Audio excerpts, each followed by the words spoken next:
saat ini saya bersama dengan Coach David Singleton yang kini menjadi pelatih kepala dari Bima Perkasa Jogja. David, how are you doing? Doing well, doing well. I'm happy to be here. Thanks for having me. And yeah, looking forward to our talk. All right. First thing that people have to see now is that you're wearing a different uniform than a while ago. I used to be the head coach for Pacific Cesar. Now you become the head coach for Bima Perkasa. Maybe first question is, maybe you can share a little bit about the process of you becoming the head coach for Bima Perkasa. Yeah, it was an interesting process. It kind of came out of nowhere, to be honest. Unfortunately, the season ended kind of abruptly with the pandemic, and I went back home and I actually got back into coaching in Canada in the CEBL League, which is the new league in Canada, with the Fraser Valley Bandits. Once I did that season, we went to Toronto, did a bubble there, and we went to the finals. We lost in the finals, but it was a great experience, a great run. And then right after we finished the Canadian, I went back to the States, and I would say about 2 weeks later, I got a call from Bima, and kind of the rest is history from there. So yeah. All right. One of the interesting things about you and Bima Perkasa is that Indra Muhammad, your player at Pacific Cesar, also joined you in Bima Perkasa. So a lot of people asking me this question. So, is Indra joining Bima Perkasa because of you, or you joining Bima Perkasa because you know that Indra Muhammad is going to join you? It's a great question. I think it all went hand in hand. I think because that he was an available free agent, and obviously I was an available coach, it kind of made sense. We started talking a little bit. The team actually was interested in him before even I came here. But obviously when I came here, I think I helped that process as well because we have some familiarity. And I enjoyed coaching Indra last year. He's a really good player with a lot of potential, and we're just happy to have him on the team. Okay. Coach, you might remember that last time we talked on this program is about a while ago, and you were in Dallas, and as you said, afterwards you become a head coach or a coach in the Canadian Basketball League. And during this time, all over the world is still facing the problem of COVID-19 pandemic. Maybe from your own personal perspective and also experiences, running the team outside United States and also in the United States, what things that different now in terms of you approaching the game and also preparing your team for the game? Well, number one, we want to make sure that everybody's being safe. So as a team, you have to make sure that your players are doing everything they possibly can do to be safe on their own time, on their free time. They're not going out, meeting a bunch of people, doing crazy things, doing different parties, being in big crowds. So that's number one, is the safety and the protocols that we always try to make sure our players are doing that. And then the second thing, to be honest with you, is just really the conditioning, the conditioning aspect, because in these bubble situations, I know for at least in the CEBL, the games were tight. The windows were tight. The recovery time wasn't quick, or was quick, and so we had to, manage, the players. We had to manage the substitutions. We had to manage the fatigue and different things like that. So that's really the big thing that I see with the situation that we're in the world. But again, we just try to look at it as basketball and try to have as much fun as possible. And we're actually all blessed that we can still be playing basketball and competing. So, I do appreciate that. But overall, I think those are the two things I would say maybe most difficult. Okay. You touched a subject that related to my next question, which is the IBL 2021 will be conducted in a bubble, just similar to what the NBA did last season during the regular season and playoffs. Whether we like it or not, the terms bubble means that the players and the coaching staff and everybody involved in this league has to be in a certain place, and I can say it's like a containment for a certain period of time. As you say, one of the things that really people needs to worry about or needs to be aware is conditioning. And I think another people also say it's about psychological aspect of the players of being in the same place, in the same environment, day after Great day. point. Um, how do you approach these issues with your team, and so that you can prepare your team at the best possible performance? Well, obviously I'm a basketball junkie and I'm all about basketball. And a lot of our guys are also. So we do understand that. But at the same time, you have to have your life and you have to do things that you're interested in that are outside of basketball. Of course, in the bubble, we're going to be laser focused and we're going to be locked in. And the good thing is I have an experience with the bubble in Canada. So I kind of understand what you mean by the mental aspect of it. As all the teams were in the same hotel, we're seeing each other, we're eating food, we're passing by each other all the time. And so those things are difficult because you're away from your family, you're away from your friends. A little bit of freedom is kind of taken away from you because you really can't move around or go outside like you normally want. So it's just trying to find things, which I do think the IBL is helping with different things, activities to do in the hotel, kind of things to get your mind off of basketball, whether it's, playing some games, different food, they have barbershops, maybe guys can talk and do different things like this. But, it's not easy. You just have to try to find a routine. That's what I always tell people. You have to find a routine that you feel comfortable with and kind of plan your day out where you talk to your family. You do different things outside of basketball in your downtime so that you can also, have that mental break at times, so you don't have too much stress or pressure about basketball, because at the end of the day, again, we want to make sure that everybody's obviously competing but also having fun, and I will try to do the same as well. All right, coach. Let's get back to Bima Perkasa. As you said, you received a call from Bima Perkasa, and then you basically accepted this challenge as becoming the head coach for Bima Perkasa. But what makes you decide that to accept the proposal or offer from Bima Perkasa to become the head coach? What's your main reason behind it?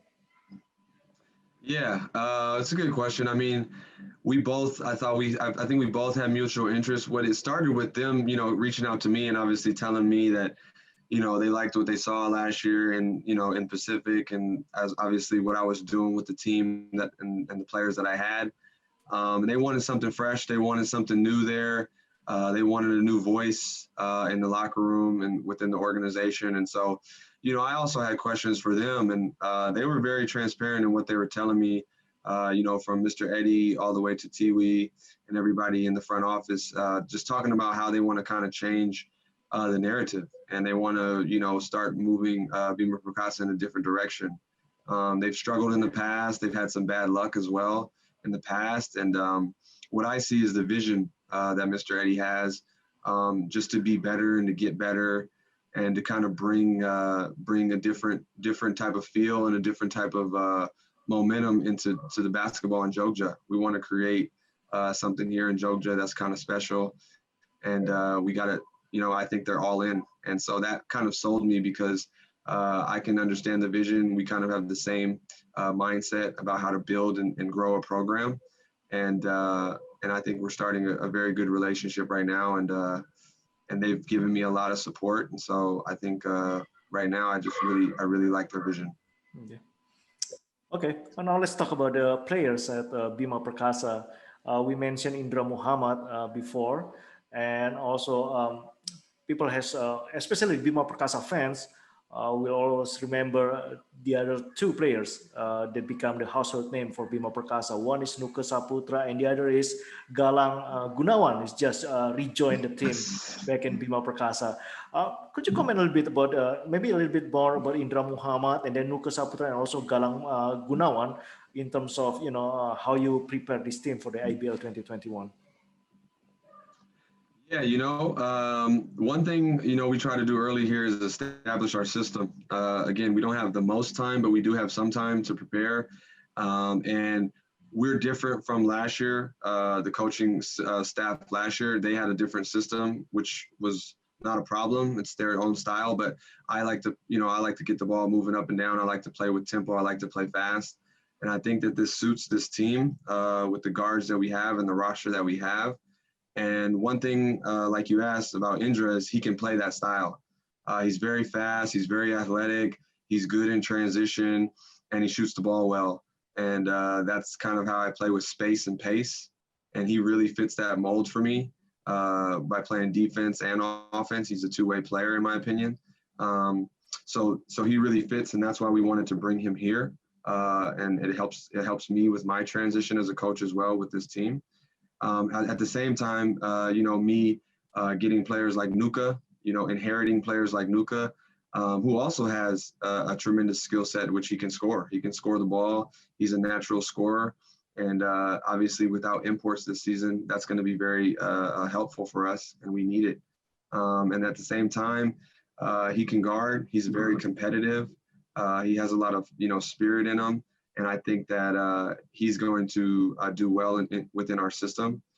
So those are two guards that we really think that can get up and down, play with some pace, as well as, compete on the defensive end.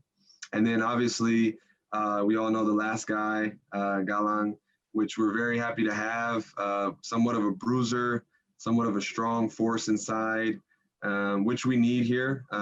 We hadn't had it. They didn't have it last year, specifically with their locals. And I think that he just commands a lot of attention in the paint. He rebounds the ball very well. He competes on both ends of the floor, and he's a natural-born leader. And that's what this organization and team needs for the future. And so we're very happy to have, obviously, all three of them.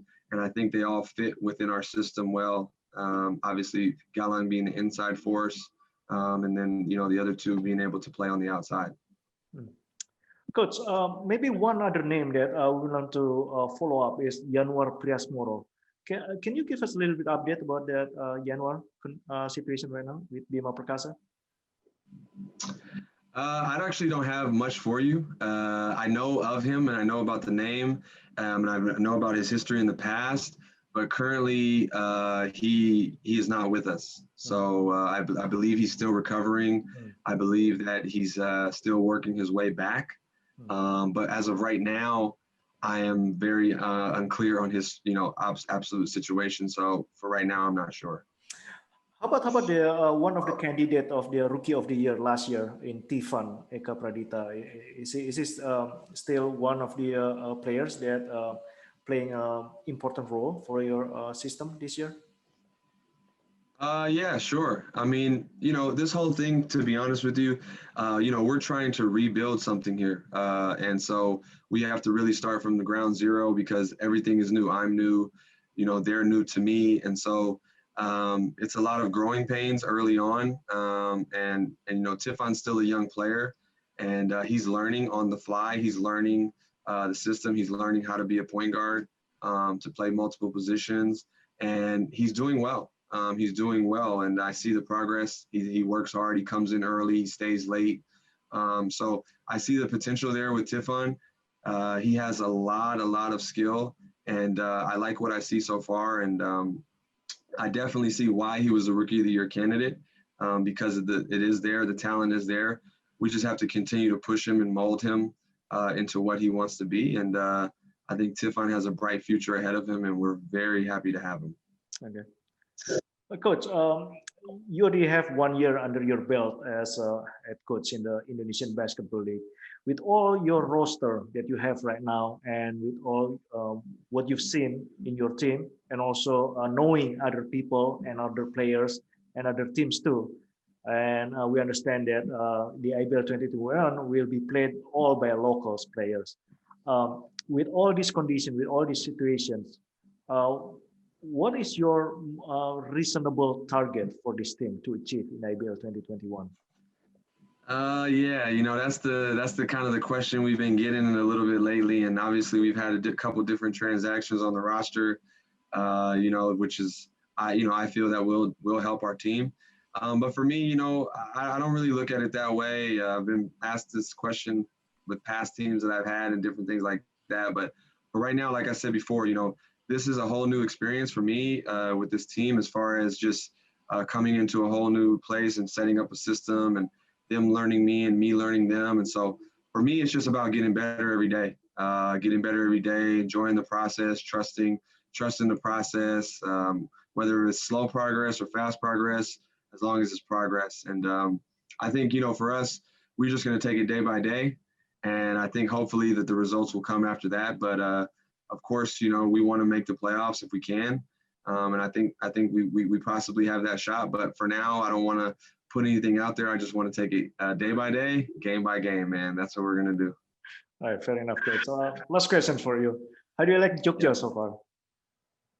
I enjoy it. It's a different place. It's a new city for me.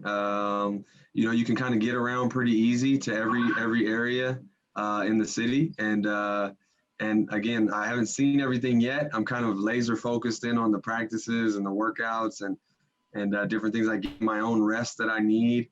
But eventually I will get to see the city a little bit more. And some of the guys I'm sure will show me around town. But overall, it's good. I did learn that there's a king in this city, which is interesting to me as well, and a palace. So I have to go check that out. And again, hopefully I find out more information about the city as well. All right, good. Thank you so much for your time. And then hopefully, stay safe. And then we wish you best of luck in the IBL 2021. And again, welcome back to IBL. And really glad to have you back here, coach. Thank you so much. Thank you so much. Enjoy talking to you. Thank you.